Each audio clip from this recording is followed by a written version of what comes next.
I'm Pup Kona. I'm currently from the US. I actually grew up in Delaware, but I reside now in Vancouver, British Columbia in Canada. Cool. And I am Sir Justin. I am from Chicago, born and bred in Illinois. I am from Chicago. That's the only line I have. So, what's your connection to the pup community? Well, I mean, for me, I'm a puppy. That's how I identify as. In the puppy community, I'm fortunate enough to have an awesome pack of mine, consisting of several puppies and my sir here, Sir Justin. My involvement is that I actually, after being in the community for a little while, I decided that I wanted to do more, and I ended up competing in Northwest Pup and Handler contest, and I won that, and then proceeded to IPTC, the International Pup and Handler contest, and then I continued on with community service work, and then I just became the co-producer of iPaw, and along with Sir Justin, and became the IPTC producer. It sounds busy. It's very busy. How do you do you have a day job as well, or is this your job? Yeah. I mean, I work full time, and I was also going to school full time while I was doing that, and running a smaller business too as well. But I just graduated, so I do have some time back, so that's great. So I'm not, I'm sleeping more, which is nice. Cool. Okay. Sleep is good. Sliding water over. As we slide water into the shot. We are supported by Aquafina. The fine people at Aquafina. What's your connection, apart from being what would seem to be a collector of pups? They're puppy man. You got to collect them all. Okay. So I discovered puppy play on accident. I had been in the very traditional leather community for a lot of years, and one of my boys started displaying pup tendencies, and I wanted to encourage that, but I didn't understand it. And at the time, this was probably coming up on 15 years ago now, and I didn't know how to support him. I couldn't find resources. So I started researching, started looking, and started really trying to figure it out, and through a very long process ended up being drawn into the community. I've always had a little bit of an affinity for titles and title holders. Until you're actually one, it sounds like it's a lot of fun. Not that I'm, saying it's not a good thing, but so I decided to run in some titles, was running in some leather titles, and one of my mentors actually looked at me and said, "You're very active in the leather community and you're doing a lot, but I know 100 people who could do what you're doing in the leather community. You love the puppies, why aren't you helping them?" Okay. So I made the decision to run for international trainer in 2014, the year before. Oh yeah, that's me for me. Oh yeah, exactly. So long ago. In 2014, won the title, traveled 47 weekends that year to cons, teaching, having a great time, really loving the community. Was promoted to producer the following year, and wrote a book, Bark, on pup play that same year. And then over the last few years, I've just traveled more and more, and then we created iPaw to bring at the time, the two international contests together under one weekend roof.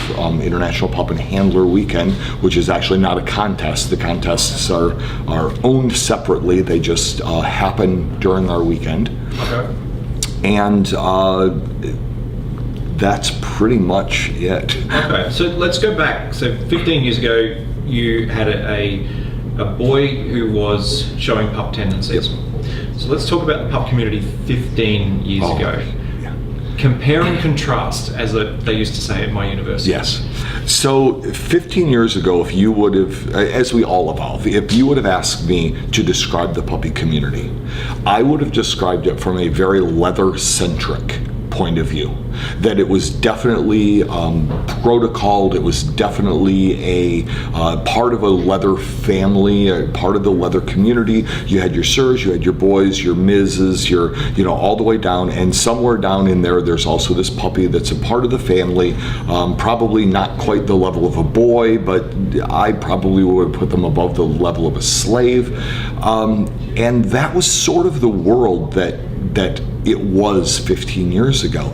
And the evolution in the last 15 years, and specifically in the American community, I think every continent is sort of evolving a little bit different, is almost overwhelming to watch, because something that looked like it was anchored solidly in the leather community and had all of these other kinks and things on the side, sort of like switched its foundation at some time. And I don't know that you can like name a point or when it happened, but all of a sudden, instead of these puppies coming out of the leather community, we were finding puppies that were coming into the BDS kink communities on their own, completely independent of leather. Some of them then going into the leather community, but it was exactly the opposite of what we saw 15 years ago. Now people are, well, I'm a puppy. Do you have leather? No. Do you know what leather is? No. I'm a puppy because it's fun and there's kinks out there and I like to have big things put in my butt and I like to pee on things, so I'm a puppy. So if you're into water sports and arts play, you're a puppy? Not necessarily. There's always the headspace that's involved. The feeling of, and not everybody has the same headspace, I want to be super clear about that, but as an overarching idea, just the feeling of letting go, the freedom, the almost release from the old leather world, the protocols and all of the things. And protocols one of my kinks, so it was really hard for me to let that go. But I see new people coming into the community just saying, I want to enjoy, I want to be free, I want to let go. And puppy is really easy for people to do that because there are not a lot of stringent rules and ideas around it. Yep. Now, but that's an interesting thing, isn't it? Because that's one of the complaints that has been leveled at the pup community, in that whilst there doesn't have to be a rigid structure, there has to be decorum. Right. Perhaps how do we sort of deal with that? Yeah. Because dogs get trained. Right. Right? Absolutely. So how do we as a community bring that level of decorum in when people are exploring the ideas of freedom? Right. So one of the hard things about a community that has grown so fast is that it outgrew any structure that used to be there. There was a time that the structure of the leather community sort of enveloped all of the puppy community. And since then, we've all, Clawgate 2015, when, puppies were running around barking and non-consensually biting and all of these things. And one of the conundrums that we have in the community is people are drawn to the community by the freedom. And yet there has to be structure. And the more structure you put in, the less freedom the puppies are feeling, and that's what drew them to. So I think I'm hearing a lot of title holders, I'm hearing a lot of people talking less about large structure and more about personal accountability. Yeah. Of saying, you can have your own structure and your own pack. You can, express your puppy any way that you want to, but we still have to be mindful of the social construct that we all live in, that we still have to worry about consent. We have to worry about all of these other issues on a personal level more than the macro level that leather is. Is that fair? I mean, I guess that's fair. I mean, the way I look at it from a puppy perspective is that, just like from a sociological perspective, we live in a society, we have rules. Those rules are governed by wherever we live, but those rules change. Now, what we feel is acceptable, what we feel, and sometimes the decorum could be different in places like Australia as opposed to Europe, as opposed to South Africa, as opposed to Canada, and opposed to the US. And me traveling around so much, I've noticed that there is different mindsets, different views, different ways accountability is given, but there is simple truths to just being a good person, just being mindful, being respectful. As long as you just keep those in mind, there's nothing wrong with being expressive. It's like an artist. Your freedom to express yourself any way you want.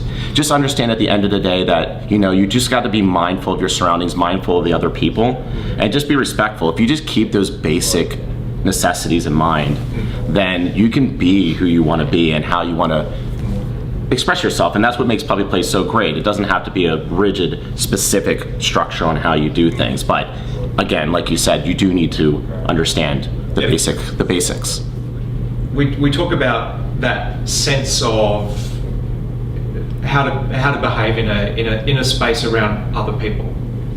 If you have somebody who's in a heightened sense of arousal, i.e.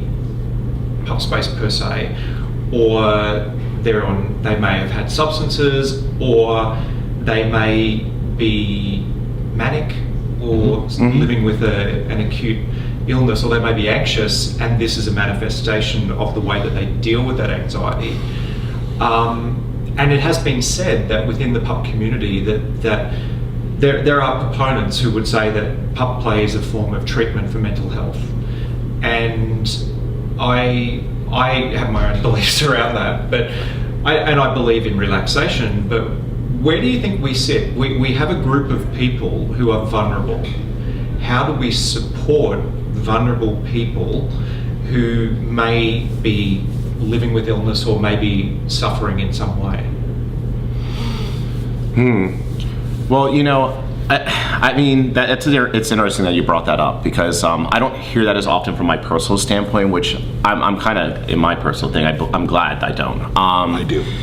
Oh, see, it's different sort of thing. I come from different communities that focus on the mindset or headspaces. I come from the furry community originally, where some people would argue the same concept, that being a fursuit on and shrouding yourself is a way of covering up, in a way of encapsulating, kind of like insulating yourself, so that way it covers up the mentality or the mental health reasons and stuff, and you're just trying to outlash and express yourself in a way, and you can bring all sides of the coin into that community. And I guess puppy could be the same way as well if you look at it, but I think in general all communities kind of face the same type of ideal, that some people could argue that if you're in a scene and people are getting, I'm going to say this very bluntly, if they're just getting hit or something like that, people would say, well, they're just doing that because they're just trying to relive the trauma of their life, and the beating is just a way of them releasing and expressing themselves because they can't deal with it outside of that type of pain. And is that really fair to say something like that? It's a question. Some argue yes, some argue no. It's just, I guess it's a matter of like what you do, like you said, what you set to differentiate, like, where is it where it's becoming maybe an issue, and then where it might become something where it's not and it is therapeutic, and like where do you find that middle ground, and what do you do to help those people that might go under one to the other extreme? And I think the line is the hard. That's the hard part. Yeah, absolutely. Anybody who struggles with any sort of mental illness is at hand.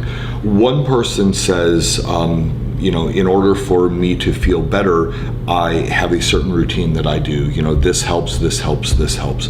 Somebody says I go to therapy. Somebody else says I go for a walk on the beach. Medication, that's probably beyond my realm to really, talk about.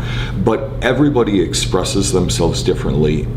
I think the concern that I would probably have in the community is that I see some people, as you, I think we're alluding to or describing, that really can sometimes use this as their only form of escape.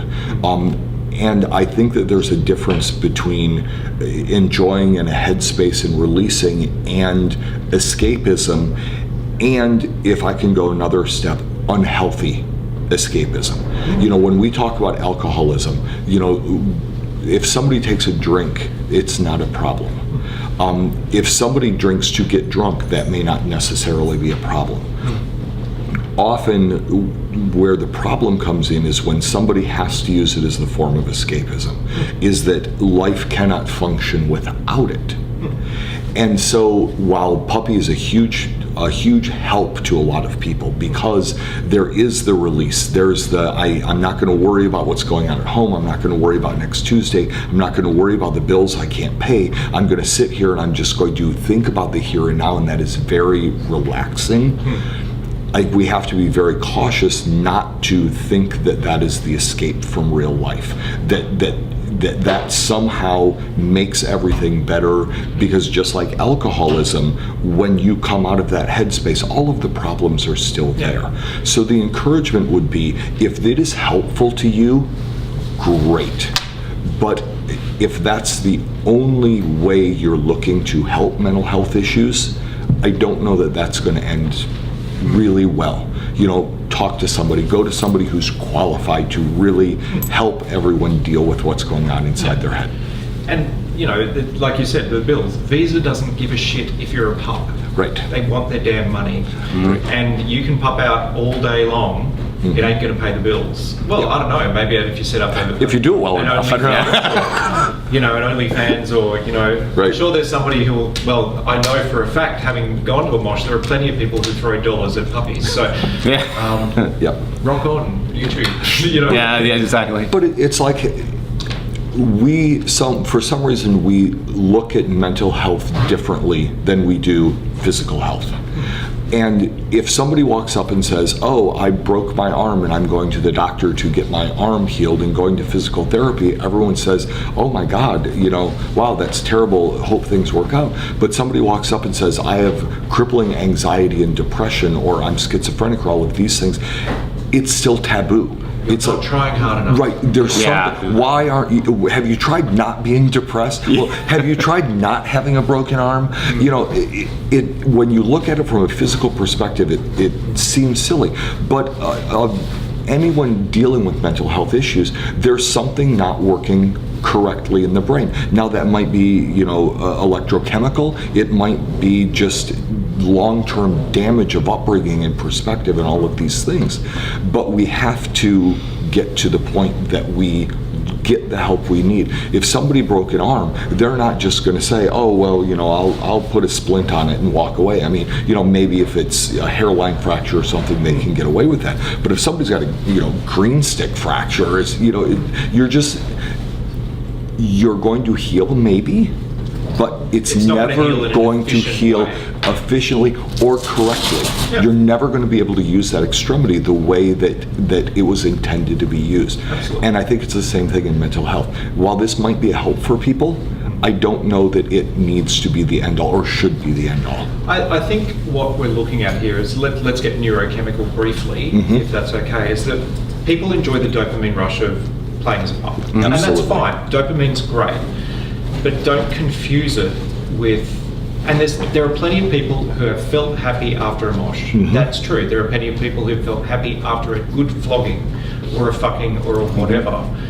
But don't mix that up with the it's not necessary. It's a chemical state. Yep. And chemical states don't always. It's a band-aid. It's a chemical band-aid. Yeah. But and this is where I put my hat on and I go, well, I do believe that it's worth having a professional involved. It's great that some people have had a cathartic response and enjoyed that, but it's not going to be the same for everybody. Right. So we do have it's interesting that people I've seen, like even in the elevator today, I saw a mid-30s guy looking very old guard leather, and then he spins around and I see, oh, there's a pup hood hanging off the back of your pants, and I thought, oh, that's interesting. And then you see young pups who are bouncing around and having a really great time, and then I think I've seen a couple of old leather dogs this trip as well, and everybody plays nicely in the park. You get to choose your corner. But I suppose we do have a younger population, right? And with that comes some health issues.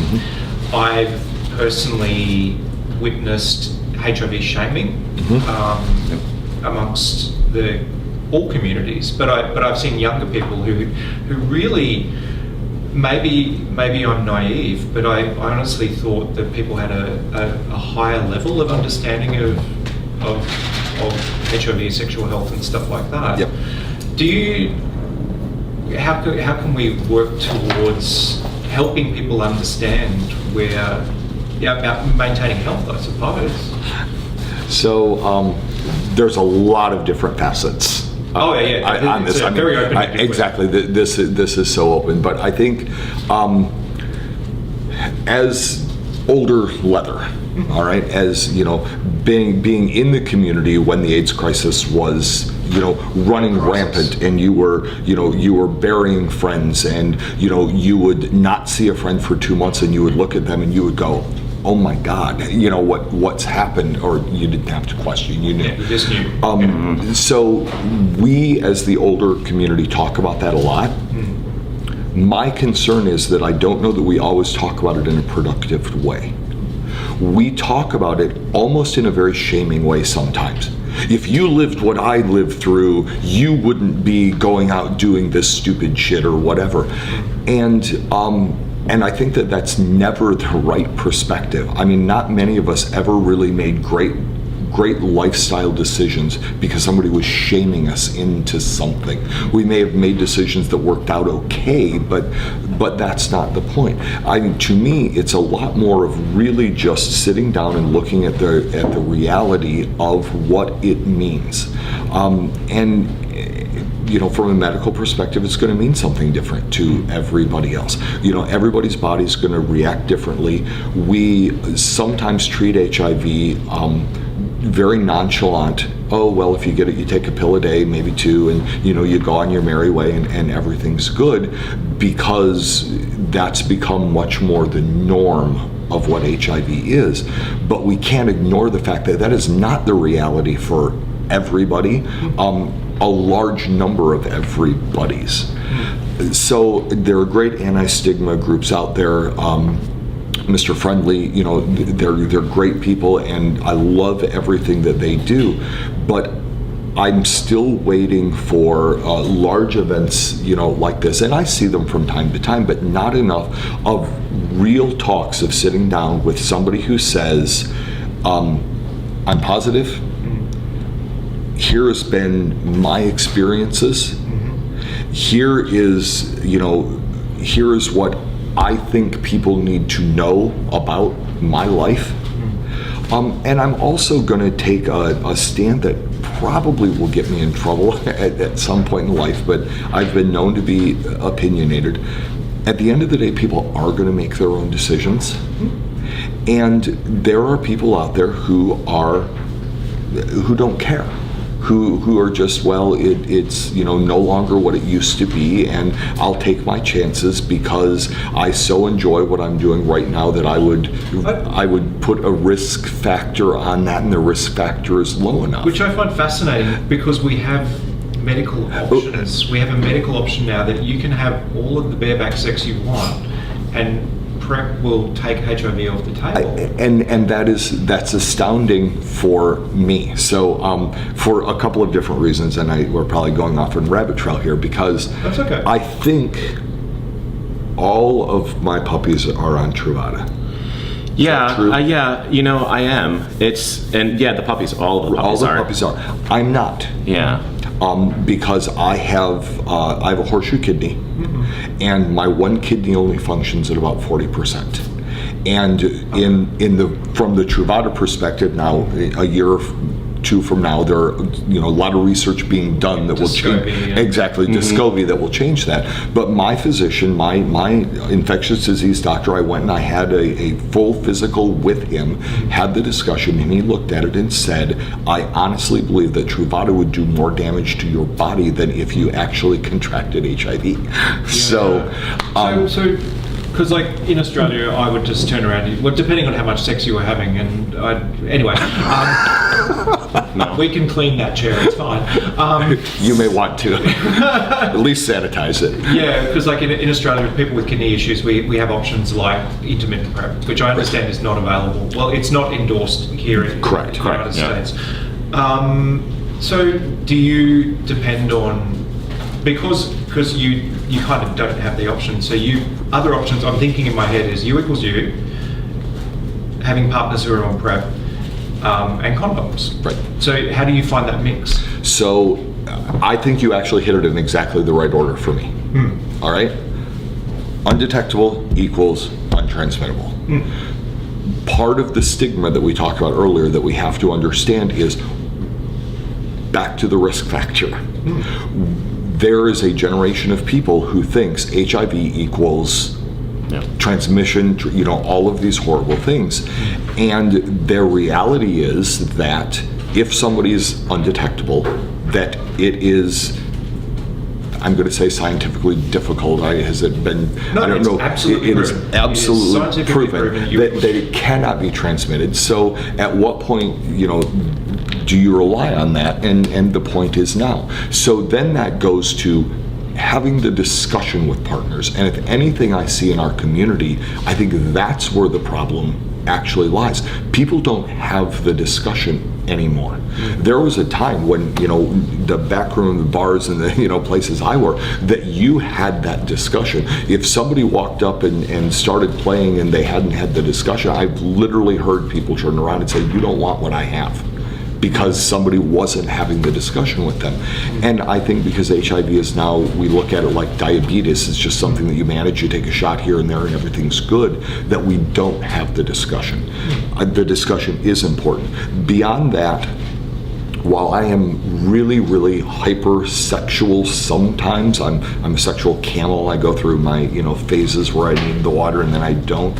A lot of How is that Oasis? the Oasis is very warm, thank you. Somebody bring me a blanket. It's okay, I got you. So, a lot of my sex, and I mean a much larger percent of my sex than most people would believe who know me, is actually with my family, is with my puppies and the people that I know. I have a subsect of people beyond that I play with that are fairly regular, that we have these discussions. There was a time when, hey, I don't even care what your name is, bend over, and that was the life that I lived. But even then, the discussion happened. These days, the discussion has to happen. Whether or not someone is positive or negative doesn't matter to me. Let's talk about, let's talk about detectability and where we're at, and that's made all the difference for me. Yeah. Have you found, how old are you? Yeah, no, I could probably really talk to this. I was to say my age. I'm 37, so 1982. So you're young. Yeah. But it was during the AIDS crisis time, so I never, I didn't get to see that part, unfortunately. But I had the pleasure of talking to people where it comes down to the information piece, who spent the time to explain to me exactly what the community had to do when it became such a dire situation for them, and who rallied up and who helped each other, and then to bring that awareness and tried to bring the community, because we lost so many great people and so much history, to try to safeguard that history and bring it back, because like you said, it's an information piece. And even though I'm younger, I still thought it was very important for me to understand, because that's how, other than understanding the sexual aspects and everything, like the science behind it, why you can or cannot get anything, understanding exactly the history, like what happened in the community, what that impact was, what people have learned, and then sharing and then taking that history and then bring it to the younger generation. I think that is first and foremost very important. We don't want to lose that aspect. From my personal perspective, you said something interesting, which I agree and disagree. I come from an area where gay wasn't accepted as much. It wasn't as bad as some areas I've lived in the US. But if you were asking me that I really knew anything about gay sexual health, or they taught it, then that is definitely not something that happened in the 90s. Yeah. I don't know how so much more now, but I have people that are my age that actually still think syphilis is uncurable. This is real talk, and I actually am aghast to understand that, how little people know about it. And that's where it comes with that information piece of actually telling people, because when I had into the community, I was with a pack before where they were HIV and undetectable. And I'll be very honest with you, I was terrified, actually terrified. I'm a slight hypochondriac by nature. And it literally the concept, just literally I was hyperventilating a little bit because I didn't understand, and I couldn't believe that that's true. So how did you get to the point where you, do you believe that's true now? Oh yeah, I told 120% So how did you, what was the process that got you there? I think it's like anything when you face fears or thoughts or things you don't know. The best resource is knowledge. And I'm a very, academia, I'm very academic in that way. So I believe that if I want to understand and believe it, I have to really honestly go and seek that answer. So what I personally did is I had a conversation with my pack, why they explained it, and then I asked if I could meet with, they were in a study, of people who had partnerships that were detectable, non-detectable. So it's a partner study. Yeah, Yep. but I went there and I went to the hospital at St. Paul's Hospital, which is actually one of the leader in autoimmune deficiencies and disorders, especially in HIV research. And I actually asked if I could meet with one of the doctors and explain to me the biological, the medical reasons of why it would not attach to my body and the reason why I would not track HIV based on this and this fact. So I approach things very much like that. Can I say thank you for that? Because I don't believe that the role of people living with HIV is to educate people. I think it's unfair, I think it's thrust upon them, and if the only way that somebody is going to get sex is if they have to offer a tutorial, I think that's really unfair. Yeah. So thank you for, well, one, approaching people living with HIV, but the other thing is to go beyond, you know, you went to a resource that's knowledgeable, and so thank you for that. But yeah, so you were able to then meld, like, because the way I see it is there's two parts of the brain. There's the fight versus flight center, the fear center, and then there's the front part of the brain, the prefrontal cortex, which is talking about sensible, parenty kind of, hey, you know, it's actually going to be all right. The science actually works, but it's getting those two together is tricky. Yep. How do we? Because often I've seen on Facebook, and I'm seeing it the other side of the world, just going, what the freaking hell? Because like well, if this person has HIV, then they didn't declare it, then, and I get it, then I'm going to sue, and blah blah blah. And I'm kind of like, well, calm down first, and let's all breathe. But how do we deal with those people who are so stuck in fear? Is there a way to deal with them that can be caring and supportive and might help them do that jump? So, Yeah, I mean- there are a couple of real hard things here, and I like to be known for kindness. If when I pass on from this community, my hope is the community looks back and says, Justin was the kindest person I ever knew.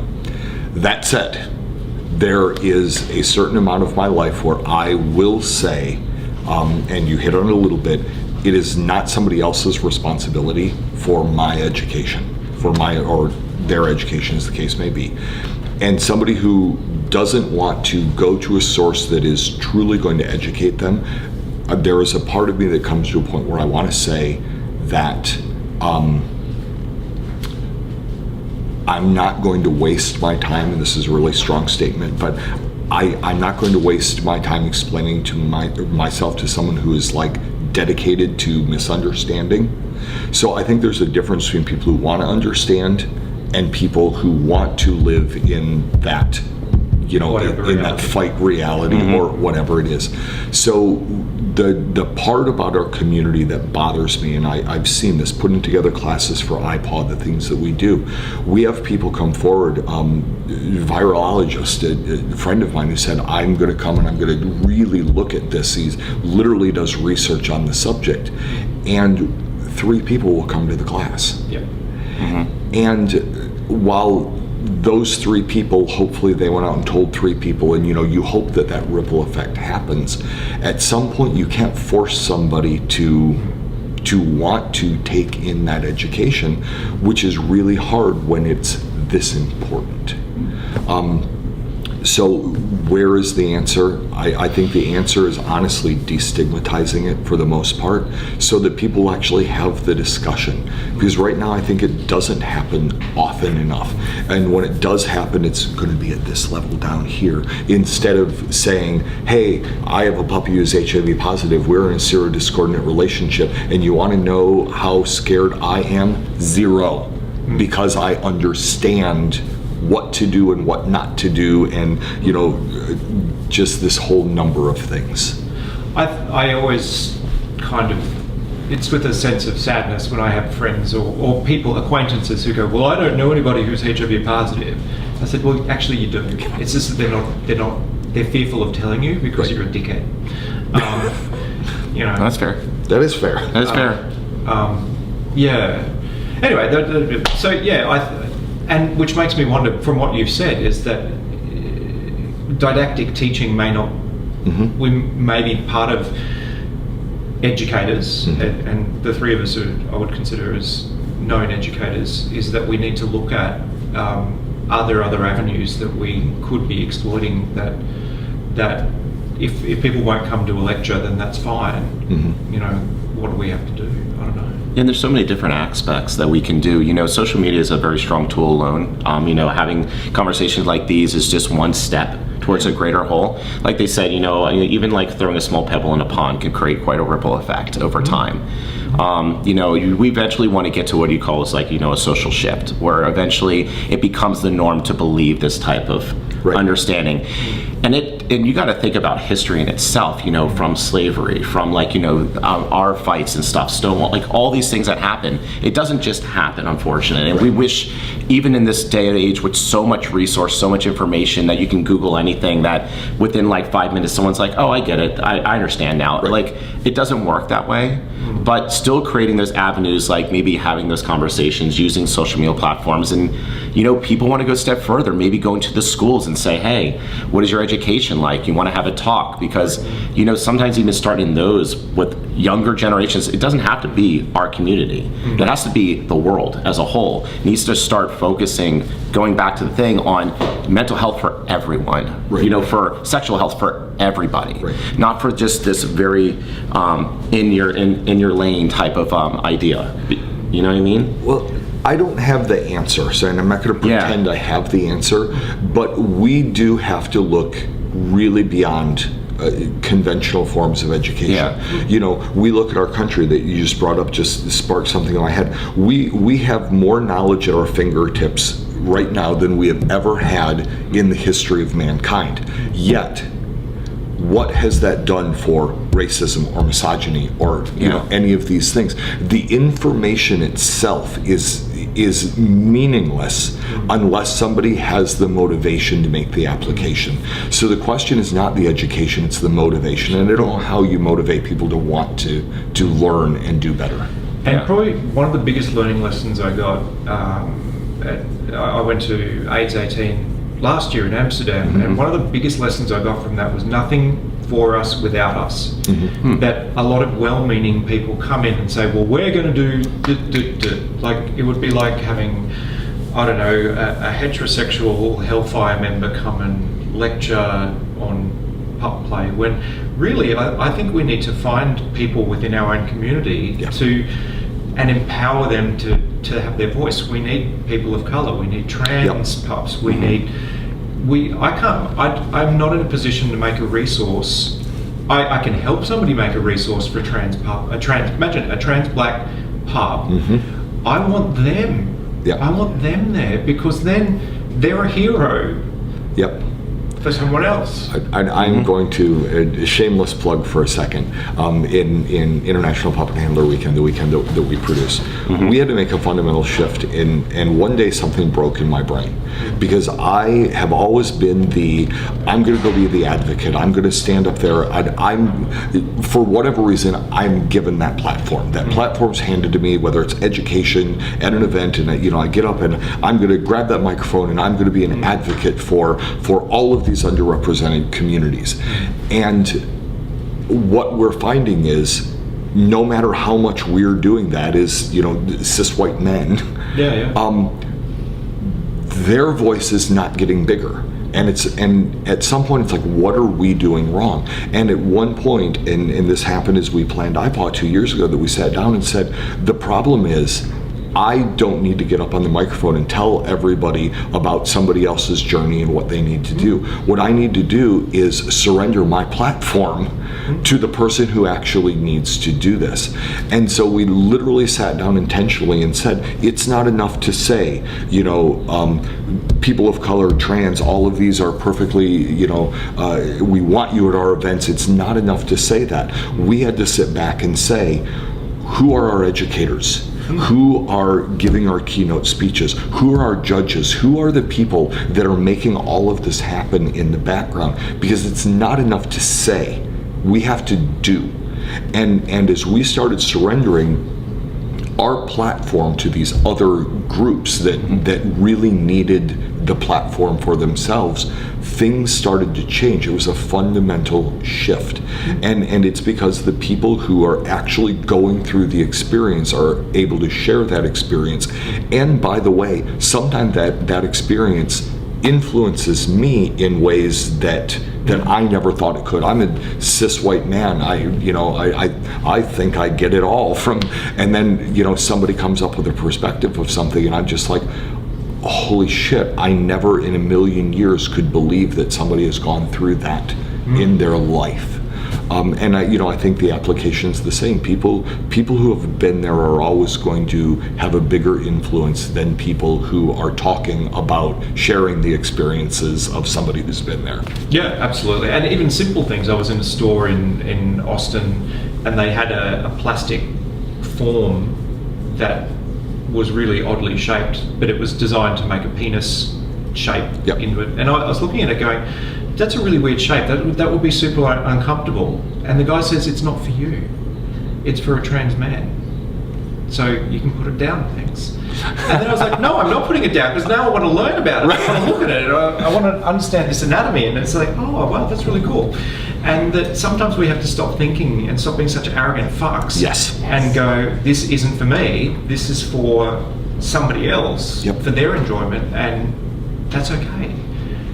I don't have to be involved. But yeah, that's great. Well, good kudos to you guys for inclusion in that. I think the battle cry of the old man is like, whoa, I'm sick of including blah blah blah blah blah blah blah. And any ideas? Other than an island. So you buy one. So in every generation, there is going to be the grumpy old man who, back in my day, I walked 13 miles to school uphill both ways in the snowstorm. I remember that. I think that one of the things that we all have to understand is the older we get, the better we were. We have very selective. Amazing. Right, exactly. I was fucking phenomenal, right? We start getting that selective memory, and we start being nostalgic for the old days because we miss certain aspects, and that's glossed over the other aspects that were there the whole time. We just never really recognized them. And so as we evolve, I think it's important on both sides for people to understand that if I'm going to go to grandma's house, I know what it's going to be like. That's her cultural bubble. Right. I know what that cultural bubble, thank you, is going to be. If grandma comes to my house, it's going to be different. Now, I may do things to help incorporate and make things easier for her, in that transition. But no matter what, both of us are not always going to be comfortable in the same bubble. And so at some point you have to decide, almost like a Venn diagram, which part of our bubble is yours and not mine, which part of the bubble is mine and not yours, and where in all of this can we play nice in the same sandbox. The problem is everybody wants to be right. Everybody wants to be, my perspective is right and everybody else's perspective is wrong. And as long as we look at it from that perspective, there's always going to be problems. And when you're at Granny's house, you can feel uncomfortable, and when Granny's at your house, you can feel a little bit uncomfortable. It's actually okay to be uncomfortable. Thank you. It's all right. Yep. You don't have to take a Bex or a acetaminophen for everything. Now take a volume and a glass of wine. Right. Like grandma's, Thank Grandma. Your hand was moving ferociously for a minute there. Is there something, did you go to the toilet, or is there a point you wanted to make? No, it's on my leg. No, it's just on his leg. I just really like his leg. No, but I agree. At the end of the day, we talked about it before. It's also coming down from a respect and just taking the time to understand. Sometimes it's funny because we go to the grandma and grandpa analogy. I used to be the kid as well, where I'm like, oh, do we have to sometimes? Nowadays too, I'm also like, I wish I could. Right. And that's sad sometimes when I think about it. But there was a point in time between me saying, oh, I wish, and oh, I don't want to, where I actually enjoyed hearing my stories of my grandfather talking about the war, and I was cool hearing about what my dad was like. And I think that's what it is. We go back to the whole piece, there's a lot of great people in there, different generations, but there is, sometimes people just want to be heard or have a story or just being acknowledged still. taking that time just to sit down and say, how's your day going? How was your event? You know, where are you from? Like, you know, what's your thing all about? You know, like even that, they might not understand puppy, or I might not understand their leather, or where they want to identify as. But I think it's just that alone that creates that type of relationship. I think they would both walk away feeling like, you know, that was nice. Yeah. And I think that's another thing that we have to remind ourselves. Like, you know, you don't have to really understand. You can be uncomfortable, but you can have a conversation. Right. You know, start with that. Absolutely. Yeah. Sean, do you have anything you wanted to ask? No, I'm all good. I have not been hearing, but I wanted to go. There's always one. That's like thought a lightsaber was going to appear. Yes, I've come. Nice. Magical moment there. It's like, wow, we're crossing over. I'm just too geeky for my own good. So. That's No, please don't apologize. That's awesome. Incredibly geeky. So. We'll get along. We get that fun. It's all good. You and Justin are both the type of people who give really long preambles, but it's great because people get to hear it. And you're giving information as you're talking, so it's fantastic. Thank you. Okay. So we probably should wrap this up because there's a gazillion events happening and all that sort of stuff, and the food has arrived. See, perfect. Any exciting plans for the next 6 to 12 months that we should know about? There's that thing coming on in July. There's that thing coming on in July, yeah. So right now, our entire world is IPAW. I mean, the contest side of things, don't tell anyone, but we're expecting 30 contestants from 5 countries. You know, And this is beyond an international event beyond with Canada and Australia. Yeah. So we are looking at representation. Real international event. And wait a minute, with real international judges. With passports, yeah. Yeah, right. So that is a lot, and Kona runs the contest side. Yeah. That's his world. The weekend side is more my world. So I gave that back. it's there. It's like a It never leaves. and the weekend's imagine. my world. So we have both been incredibly busy and will be from now until July. Of literally hours a day getting everything up and ready. Pushing those balls. In the middle of that, we have our PAC goes on vacation every year. So we have our That's PAC fun. vacation that we It's relaxing. right before the event, where we are able to just have family time. I refer to them as family more than PAC most of the time, honestly. But your pack's like what? That's like 2 small Winnebagos. It's like at least 30 of you from large Winnebagos. Large. No, this is actually like our nucleus family, 7, 8 of us, whatever there is, and just those really, really close in. Most everybody, you know, of the collards is really what it is, and we do that, which is absolutely amazing. And then, literally, as we close down IPAW, that day I will probably be signing contracts and starting negotiations for the next year, and in the middle of all of that, I think both of us probably travel 20 or 30 weekends a year to events. I don't actually understand how you guys do that. It's like I don't know You either, see, to be honest. There's a crew in Cincinnati, and I think, do they have cats? Like, how do these do their pot plants self-water or something? They never hide. I actually don't know. I think it's just you know, like I think it's just if you're really passionate about something and you really enjoy what you do, you'll find a way. And that's what I tell people. And I know if it means losing some sleep or maybe eating 1 or 2 meals a day, so be it. I'm not saying you should do that. But I don't know. I just make it work somehow. I mean, because I feel at the end of the day, it might be stressful. Sometimes it might be hard, and sometimes I will be saying like, what am I doing? Like honestly, like what? I must be nuts. But at the end of the day, you know what? No regrets. I say, you know what? That was awesome. And even if you are nuts, I hear Pup plays really good for that. Apparently, maybe that's why I can do it. No, but it is, and the thing about it for me is it's community. And it's rewarding. So as hard as it may be sometimes, and there are weekends where I'm traveling, 6 weekends in a row or 7 weekends in a row, and when you get half or 3/4 of the way through that, it's exhausting, and I don't want to see people, and I want to hide away in my room. I'm going to go teach a class, then I'm going to try to hide. Somehow the universe manages to throw somebody into my path who says, you probably don't remember me. I met you at the first event I ever, came out to, and you literally changed my life. And now I'm out teaching classes myself and out doing those things that you sit and say, that's why I do what I do. Everything else that happens at the cons is fun and all of that, but at the end of the day, I want to change the world, one puppy at a time. There you go. Scriptures all around. Mm-hmm. Okay, we'll leave it at that. People know how to find you. Yes. Absolutely. Have a wonderful claw. All right. Yes, you do. Thank you. Thank you.